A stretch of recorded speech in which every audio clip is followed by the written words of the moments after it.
I'm Tyler Lloyd, and this is my friend Matt Huck. Say hi, Matt. Hi. Matt and I are here to show you today about how to construct a Z-drag pulley system.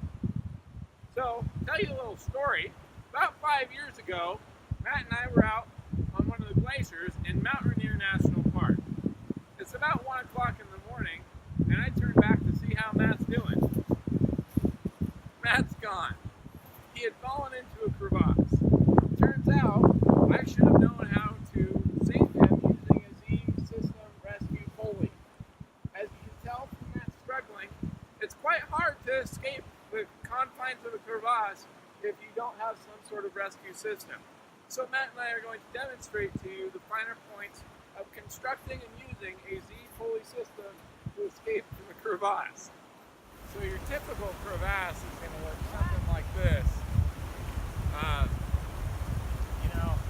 Basically the snow just fractures apart, and this can be a real hazard for a lot of climbers because, as you can see, it's really easy to fall into. And over the course of the spring and most of the winter, sometimes a thin layer of snow will develop right across this, and so it's almost invisible. In this model, I have drawn the basics of how the Z-hull system works. The rope is first attached to a victim, then run through the first pulley, which is attached to an anchor. The first prusik allows you to save the progress you've made when hauling. The second pulley is attached to a prusik which is attached to the section of line closest to the victim. This second prusik can be reset when the two pulleys get close to one another. It is essentially a block and tackle system, which provides a 3-to-1 mechanical advantage. In essence, if we think about the physics formula for work equals force times distance, we are increasing the amount of distance to pull the victim, which allows us to decrease the amount of force needed to pull an object. We are still doing the same amount of work. Here is my completed T-slot anchor. The red line shows where the cord runs to anchor in my pulley system. You want to disturb the sections of snow in front of the slot as little as possible. These are outlined in blue. It keeps the anchor in place. Here is the first part of the pulley system. It stays in this spot and does not move with the load.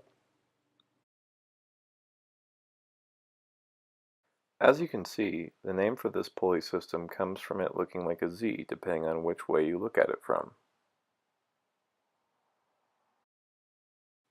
In this frame, you can see the triple loop prusik knot, which acts as a friction hitch to capture all progress made while resetting the dragging hitch.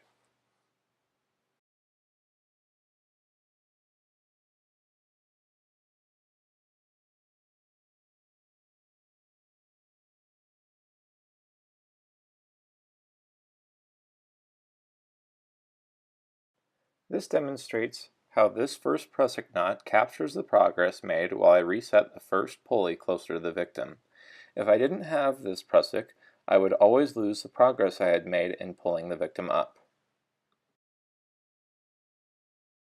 I am resetting the second prusik closer to the victim, which pulls the second pulley closer to the victim without losing any of the progress I had previously made.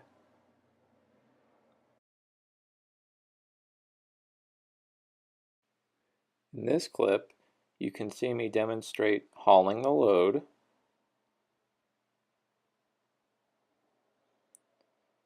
and then here I secure the anchor point back to the anchor, and this saves my progress.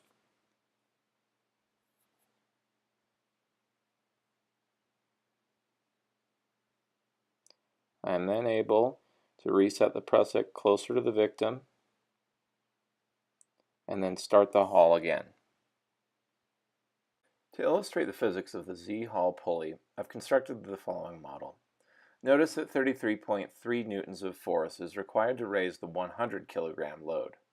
As my model shows, the Z pulley consists of two changes of direction. At each of these changes of direction, forces are transferred. First to the sliding pulley and its attachment to the hull prusik, and second to the fixed pulley and its attachment to the anchor. Adding the forces applied along the entire length of the rope reveals the following. The initial 33.3 newtons of force over 3 meters is transferred around both of the changes of direction and along the rope to the point where the hull prusik is attached to the rope. At this point, the 33.3 newtons of pull couples with the 66.6 newtons of force transferred to the sliding pulley and hull prusik, which theoretically allows me to pull a 100 newton load. Since work is measured in joules, we multiply the 33.3 newtons of force I originally exerted over the 3 meters it was pulled. This results in 100 joules of theoretical work done to the load. Something I quickly realized after pulling Matt, who is a pretty light fellow, is that I was actually doing more work than I calculated I should have had to. This was because of two problems: friction of Matt's body against the snow, and the rope dragging against the snow. These forces are hard to calculate, and most pulley systems do not have to deal with as much friction since they are suspended in the air. I hope you have found this video helpful and informative. It is always important to be prepared and knowledgeable when heading into the backcountry.